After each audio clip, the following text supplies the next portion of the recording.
السلام علیکم ورحمۃ اللہ۔ محبت۔ ایک دفعہ ایک عورت کا بچہ گم ہو گیا۔ وہ اسے قافلے میں ڈھونڈتی پھر رہی تھی۔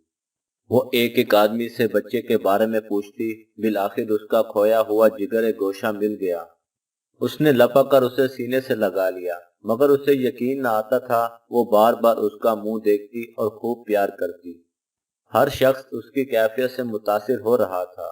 عین اس وقت آپ صلی اللہ علیہ وسلم صحابہ کرام رضی اللہ تعالیٰ اجمعین سے مخاطب ہوئے اور فرمایا، کیا خیال ہے تمہارا؟ یہ عورت اپنے بچے کو آگ میں ڈال سکتی ہے؟ سب نے عرض کی، نہیں، یہ ایسا ہرگز نہیں کر سکتی، کیونکہ اسے اپنے بیٹے سے بے پناہ محبت ہے۔ آپ صلی اللہ علیہ وسلم نے یہ سن کر فرمایا، اللہ تعالیٰ کو اپنے بندوں سے اس سے کئی گنا زیادہ محبت ہے۔ وہ ہرگز نہیں چاہتا کہ اس کے بندے دوزخ کی آگ میں جلیں۔ طویل سے طویل تقریر بھی محبت الہی کے بارے میں وہ اثر پیدا نہیں کر سکتی تھی جو آپ صلی اللہ علیہ وسلم کے اس فکرے نے اس نفسیاتی ماحول میں پیدا کیا۔